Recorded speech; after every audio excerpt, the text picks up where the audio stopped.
Hello friends, welcome back to English with Asha ma'am. आज मैं आपके लिए मोटिवेशनल स्टोरी लेकर आई हूँ।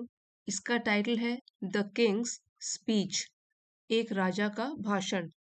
इसके ऊपर एक मूवी भी बनी है और ये सत्य घटनाओं पर आधारित है। स्टोरी के थ्रू आप 25 प्लस न्यू वर्ड सीख सकते हो, साथ ही ग्रामर कॉम्प्रिहेंशन और रीडिंग स्किल्स को भी बढ़ा सकते हैं, बेहतर बना सकते हैं। स्टोरी बहुत ही इंस्पायरिंग है, इसलिए लास्ट तक देखिएगा। वीडियो आपके लिए हेल्पफुल रहेगा, आपको मोटिवेट करेगा। इसी के साथ लाइक कर दीजिए, चैनल पे नए हैं तो सब्सक्राइब भी कर लीजिए, साथ ही नोटिफिकेशंस ऑन करना ना भूलें। अब यहाँ पे देखिए द लगा हुआ है, आर्टिकल द। सो हम द आर्टिकल, जो कि डेफिनेट आर्टिकल होता है, जब किसी स्पेसिफिक नाउन के बारे में बात कर रहे होते हैं तो हम द लगाते हैं। सो यहाँ पे है द किंग स्पीच, एक राजा की स्पीच, और वो पर्टिकुलर राजा है। यहाँ पे नहीं लिखा है कि किसी भी राजा, किंग स्पीच हो जाएगा तो किसी भी राजा की speech. The king speech means किसी स्पेसिफिक राजा ने जो भाषण दिया उसके बारे में पूरी स्टोरी है। A story of courage and friendship, और ये कहानी साहस और मित्रता की कहानी है। Public speaking can be a daunting challenge. Public speaking means public के सामने भाषण देना, सार्वजनिक रूप से भाषण देना, ये हो सकता है कि एक बहुत ही कठिन चुनौतीपूर्ण काम हो। डॉन्टिंग जो है यहाँ एडजेक्टिव है, जिसका मतलब होता है वेरी डिफिकल्ट, कठिन, चैलेंजिंग। ये वाला एडजेक्टिव हम तब यूज करते हैं जब हमको बताना हो कि स्लाइटली फ्राइटन और वरिड कि मेरे से हो पाएगा नहीं हो पाएगा, चुनौतीपूर्ण लगे, कठिन लगे। सो पब्लिक स्पीकिंग हो सकता है कभी काफी चुनौती भरा, कठिन काम लगे, but for a future king, लेकिन एक भावी राजा के लिए। फ्यूचर यहाँ पे अगेन एडजेक्टिव है कि फ्यूचर किंग मीन्स जो भविष्य में राजा बनने वाला है। सो भावी राजा के लिए it can shape the fate of an entire nation. वो आकृति दे सकता है, शेप दे सकता है, आकार दे सकता है। फेट, फेट यहाँ पे हम मीनिंग बोल सकते हैं कि भविष्य को, एक पूरे के पूरे देश के भविष्य को वो आकार दे सकता है। यहाँ पे जो इट है वो प्रोनाउन किसके लिए यूज किया गया है? पब्लिक स्पीकिंग के लिए। Public speaking can shape the fate of an entire nation. लेकिन यहाँ पे कॉन्टेक्स्ट है एक फ्यूचर किंग का, जो कि कहानी में ये कनेक्टेड है सारा। फ्यूचर किंग जो है वो कैसा भाषण देता है? वो पूरे नेशन का जो भविष्य है उसको आकार दे सकता है, शेप दे सकता है, या उसको प्रभावित कर सकता है। The Kings speech is a story of struggle, Perseverance. King speech, वैसे ये एक मूवी का नाम है, तो मूवी की ही स्टोरी को यहाँ पे मैंने आपके लिए समराइज किया है कि ये जो स्टोरी है किंग की स्पीच, भाषण उनका, ये एक कहानी है संघर्ष की। परसिवियरेंस होता है दृढ़ संकल्प करके रखना, अगर मुसीबतें आए उसके बावजूद भी दृढ़ता बनाए रखना। एंड फ्रेंडशिप, और दोस्ती की। Centred around king George six of Britain. Centred around means जो कि इर्द गिर्द घूम रही है, ठीक है, इसके आसपास घूम रही है, किसके? किंग जॉर्ज सिक्स, ब्रिटेन के। Who battled a life long stutter, जिन्होंने की संघर्ष किया। बैटल्ड मीन्स संघर्ष किया, लाइफ लॉन्ग पूरे जीवन भर। स्टटर मीन्स अटक अटक के बोलना, हकलाना भी बोलते हैं इसको। सो इन्होंने जीवन भर हकलाने का या हकलाहट का संघर्ष किया। ठीक से बोल नहीं पाते थे तो उसके लिए उन्होंने संघर्ष किया अपनी पूरी life. Set in the 1930s, अब जो ये स्टोरी है उसकी सेटिंग है 1930s, मीन्स 1930 से लेकर पूरी 30s, 39 तक, यहाँ तक उसकी सेटिंग है। A time of political unrest, इस दशक में जो पॉलिटिकल सिचुएशन थी वो काफी अशांति से भरी थी। And looming war, so looming means जो भविष्य में होने ही वाला है, सिर पे मंडरा रहा है, और वॉर होता है लड़ाई। लूमिंग हो गया something that is about to happen soon, so it is causing worry. So चिंता का विषय बना हुआ है क्योंकि सिर पे मंडरा रहा है आने वाला war. The story follows his journey to find his voice. अब ये जो पूरी कहानी है ये दर्शाती है उनकी यात्रा को, टू फाइंड हिज वॉइस, अपनी आवाज को वापस पाने की। एक फ्रेज होती है फाइंडिंग वंस वॉइस, ठीक है, इसका मतलब है कि जब हमको खुद के ऊपर आत्मविश्वास होता है कि हम अपने विचारों को खुली तरीके से कॉन्फिडेंस के साथ व्यक्त कर सकते हैं तो हम यूज करते हैं फाइंडिंग वंस वॉइस। सो ये इनकी यात्रा को दर्शाता है, टू फाइंड हिज वॉइस, कि वो ठीक से बोल सके, बोथ लिटरली एंड फिगरेटिवली। और ये दोनों तरीके से यूज किया जा सकता है। लिटरली मीन्स एक तो है कि वो स्टटर करते थे, हकलाते थे, तो वो उस समय बोल पाए, और फिगरेटिवली क्या हो गया, करेज और कॉन्फिडेंस के साथ बोल पाए।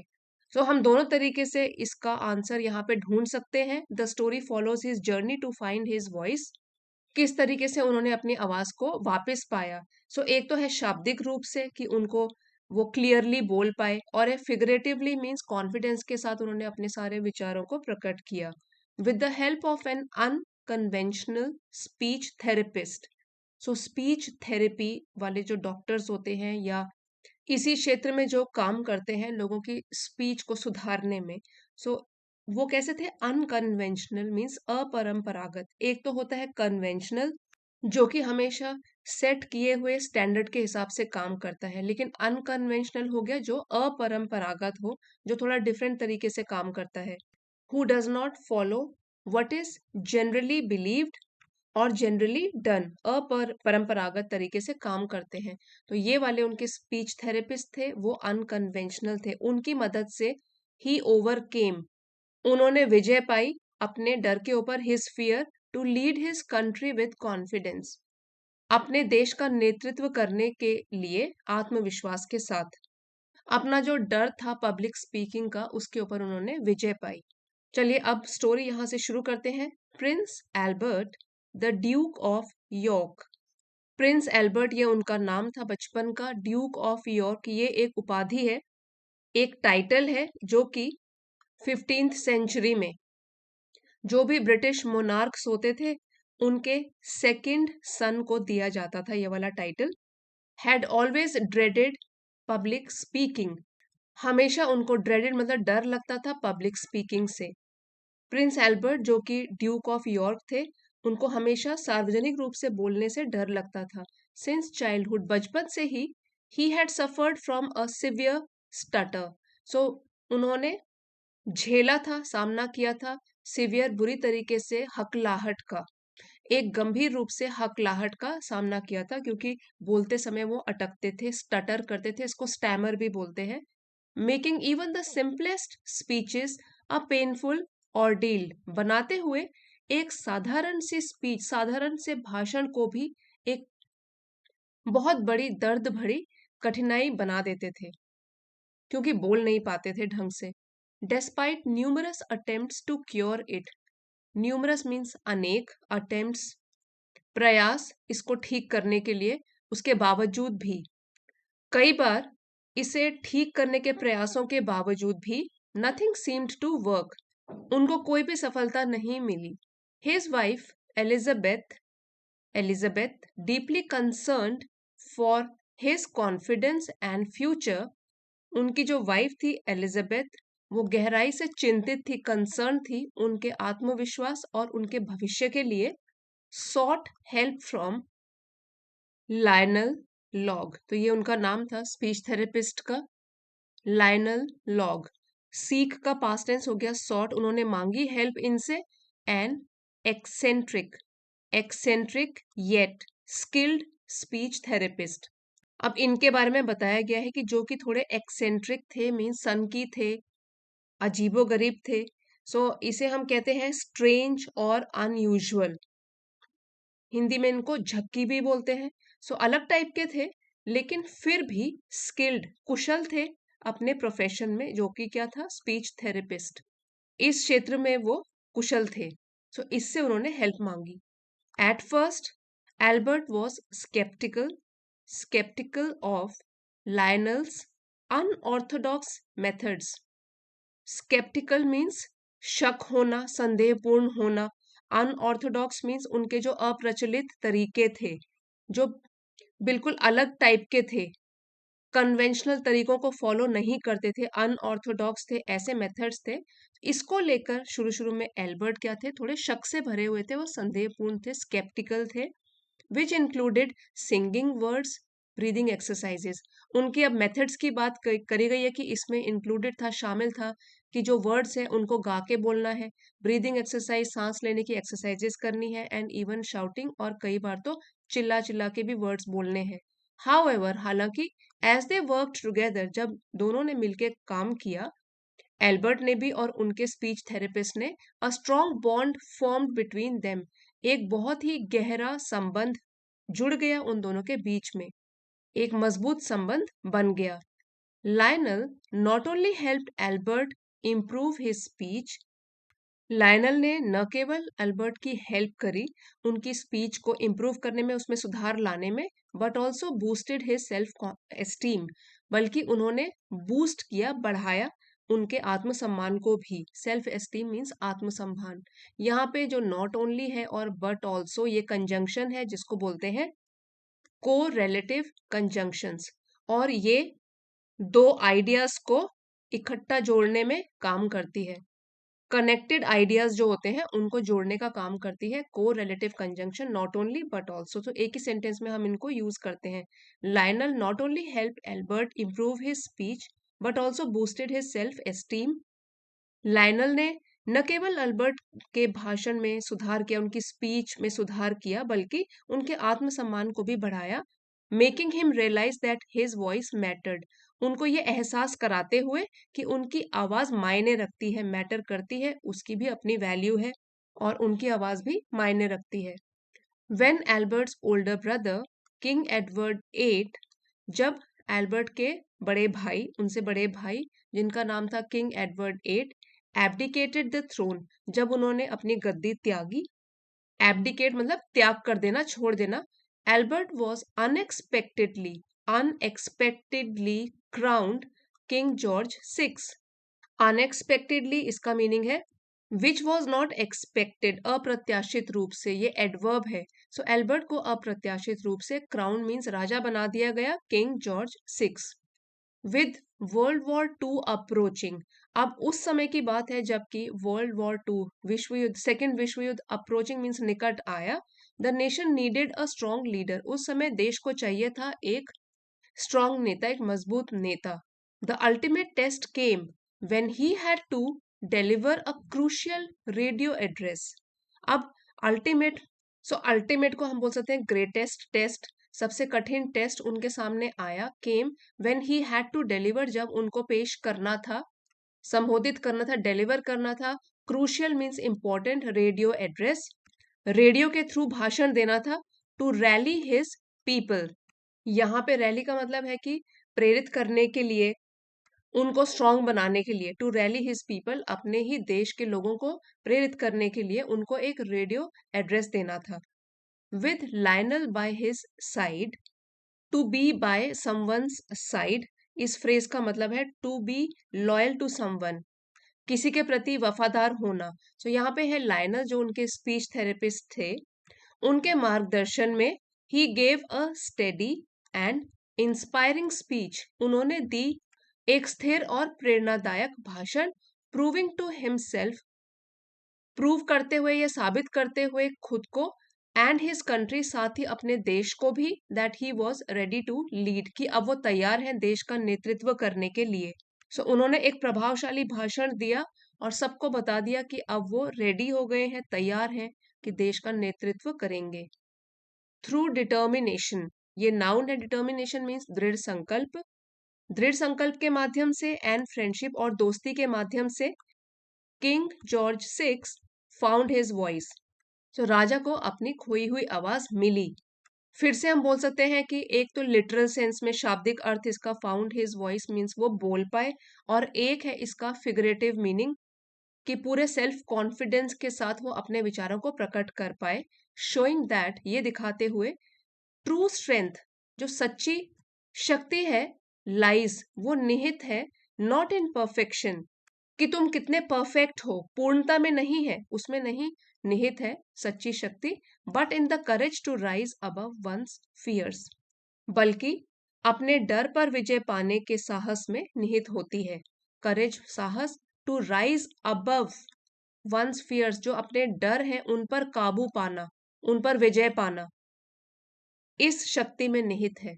सो यहाँ पे सच्ची शक्ति की बात करी गई है कि true strength lies not in perfection, कि तुम कितने परफेक्ट हो ये नहीं दिखाएगा कि तुम कितने स्ट्रांग हो, लेकिन क्या तुमने जो तुम्हारे डर थे अपने मन के अंदर उसके ऊपर विजय पाई है, इससे आप जाने जाएंगे कि आप सचमुच में ही स्ट्रांग हो।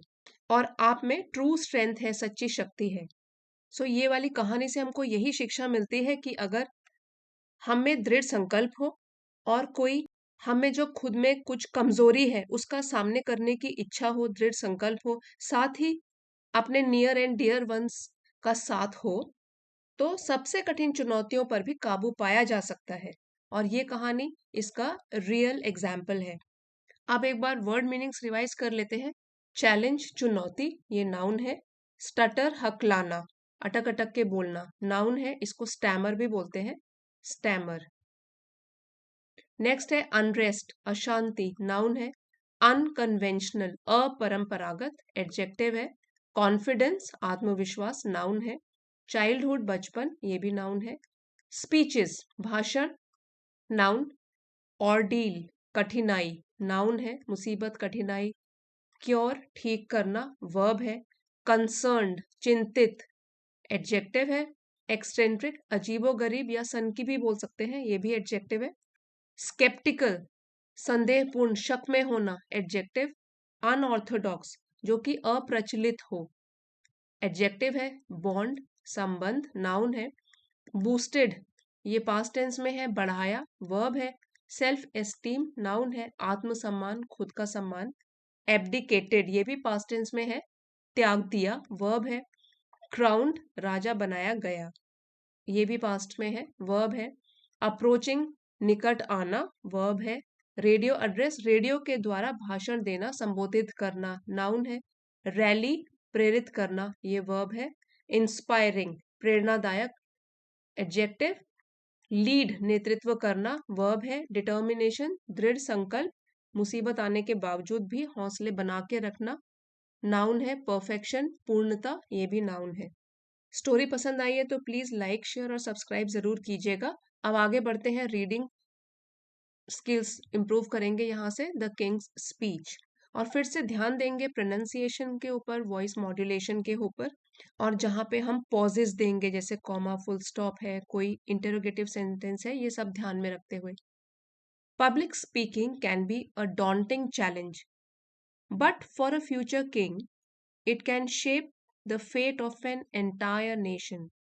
The King's Speech is a story of struggle, perseverance, and friendship centered around King George VI of Britain, who battled a lifelong stutter. Set in the 1930s, a time of political unrest and looming war, the story follows his journey to find his voice, both literally and figuratively. With the help of an unconventional speech therapist, he overcame his fear to lead his country with confidence. Prince Albert, the Duke of York, had always dreaded public speaking. Since childhood, he had suffered from a severe stutter, making even the simplest speeches a painful ordeal. Despite numerous attempts to cure it, nothing seemed to work. His wife Elizabeth, deeply concerned for his confidence and future, sought help from Lionel Locke, an eccentric yet skilled speech therapist. At first, Albert was skeptical of Lionel's unorthodox methods, which included singing words, breathing exercises, and even shouting. However, as they worked together, a strong bond formed between them. Lionel not only helped Albert improve his speech, but also boosted his self esteem, making him realize that his voice mattered.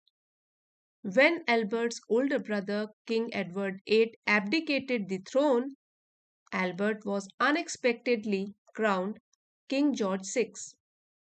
With World War II approaching, the nation needed a strong leader.